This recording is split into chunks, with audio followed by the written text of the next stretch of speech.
Madame la ministre à la condition féminine et aux droits des femmes, Monsieur le gouverneur de la Banque de la République d'Haïti, Monsieur le gouverneur adjoint de la Banque de la République d'Haïti, Monsieur le directeur général de la BRH qui nous suit en ligne, Madame, Monsieur, membres du conseil d'administration de la Banque de la République d'Haïti, Madame la représentante de l'ONU Femmes en Haïti, Mesdames, Messieurs les représentants du secteur financier,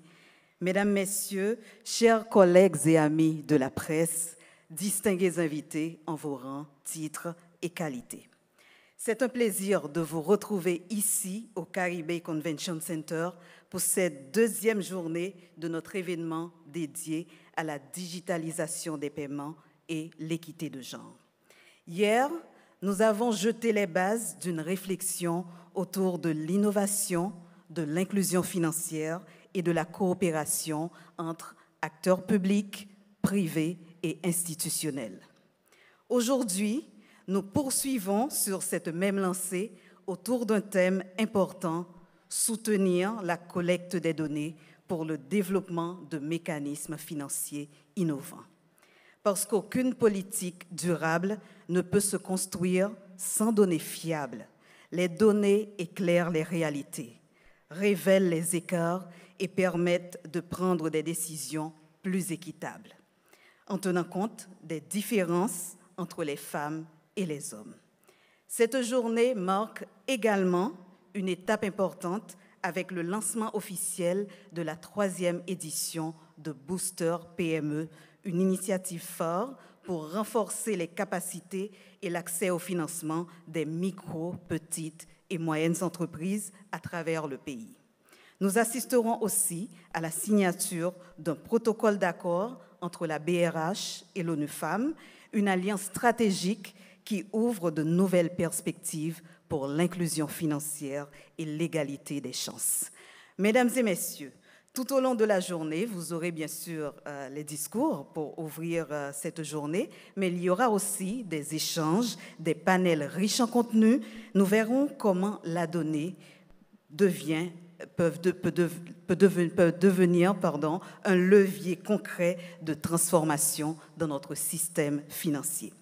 Pour ouvrir officiellement cette journée, mesdames et messieurs, nous allons accueillir chaleureusement Madame Michèle Delerme, membre du conseil d'administration de la Banque de la République d'Haïti, et c'est aussi la coordonnatrice de l'unité d'inclusion financière. Merci de l'accueillir avec des applaudissements.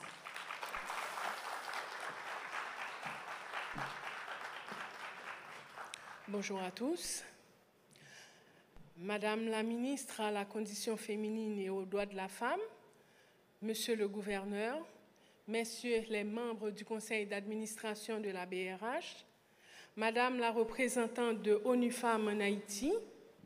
Mesdames, Messieurs du secteur privé et financier, Mesdames, Messieurs de la presse parlée, écrite et télévisée, participants en présentiel et en ligne, distingués invités, Mesdames, Messieurs. C'est pour moi un réel plaisir que de m'adresser à vous ce matin pour vous souhaiter la bienvenue et procéder au nom de la Banque de la République d'Haïti à l'ouverture de la 2e journée de ce forum autour de la digitalisation des paiements et de l'équité de genre, avec la participation active de plusieurs partenaires, notamment le ministère de l'Économie et des Finances, le ministère à la condition féminine et aux droits de la femme, la Banque mondiale, l'ONU Femmes en Haïti, l'Alliance pour l'inclusion financière, des acteurs du secteur financier, pour ne citer que cela. Un exemple de collaboration publique-privée qui nous montre que la recherche de synergie ne peut plus être une option, mais une condition essentielle pour transformer nos contraintes en opportunités et de co-construire un cadre permettant de favoriser une approche véritablement inclusive. Au nom de la BRH et en mon nom personnel, nous leur renouvelons l'expression de notre profonde gratitude. La tenue de cette 2e journée ne traduit pas un simple respect de l'agenda préétabli, mais s'inscrit surtout dans l'esprit de la journée d'hier qui était consacrée à la digitalisation des paiements avec un accent particulier sur le secteur informel et la place des fintech dans la transformation numérique des services financiers. La base de données Global Findex de la Banque mondiale, publiée en 2025, révèle que dans les pays à revenus faibles et intermédiaires, 84% des adultes possèdent désormais un téléphone mobile. Cette diffusion massive des technologies numériques constitue un facteur déterminant ayant permis de porter le taux d'inclusion financière à plus de 75%, tout en contribuant à la réduction des inégalités entre les genres en 2024. Un tel progrès représente une avancée notable dans la réalisation des objectifs de développement durable, en particulier l'ODD 5, égalité entre les sexes, et l'ODD 10, réduction des inégalités. Mesdames, Messieurs, je tiens aussi à souligner qu'il s'agit du premier événement de la nouvelle année fiscale qui met en exergue la problématique de l'inégalité de genre dans l'économie, alors que les femmes ont toujours été le pilier de toute démarche de transformation économique et sociale. En effet, à titre d'exemple, le rapport Finscope Haïti MBME, publié au début de l'année 2025,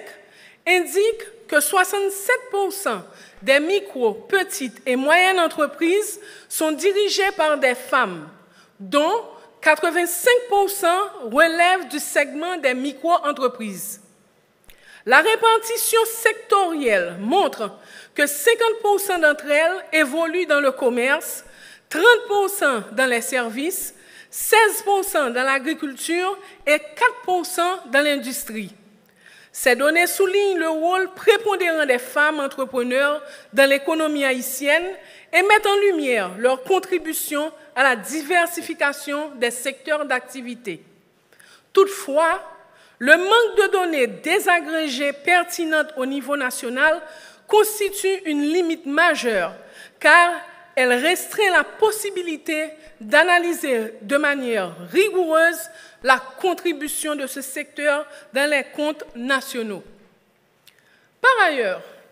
le projet d'élargissement des moyens de paiement en faveur des activités économiques des femmes majoritairement informelles ne constitue pas une simple commodité transactionnelle. En cohérence avec les cadres internationaux de régulation financière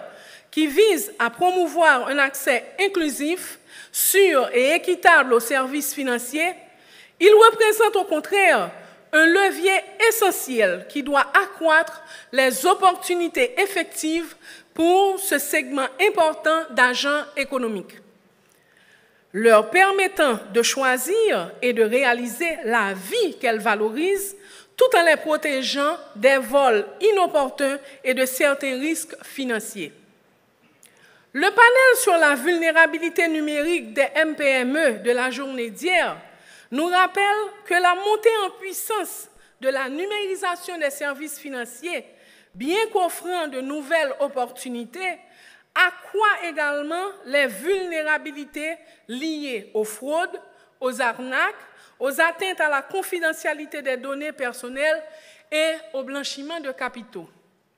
La poursuite de la mise en œuvre de notre plan national d'éducation financière, en particulier sa composante d'éducation numérique, ainsi que les initiatives de protection des consommateurs financiers de la BRH, constitueront un socle essentiel pour assurer la protection des données personnelles des femmes, renforcer durablement leur santé financière et protéger l'intégrité et la stabilité du système financier. Mesdames, Messieurs,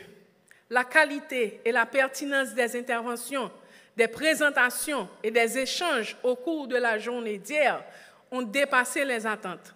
Au nom du conseil d'administration de la BRH et en mon nom propre, je tiens à remercier vivement tous les intervenants d'hier.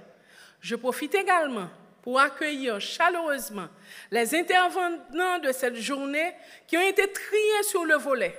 et qui sont composés d'environ 60% de femmes, ce pour continuer à porter cette problématique de l'équité de genre au cœur des débats autour du thème « Soutenir la collecte de données pour le développement de mécanismes financiers innovants ».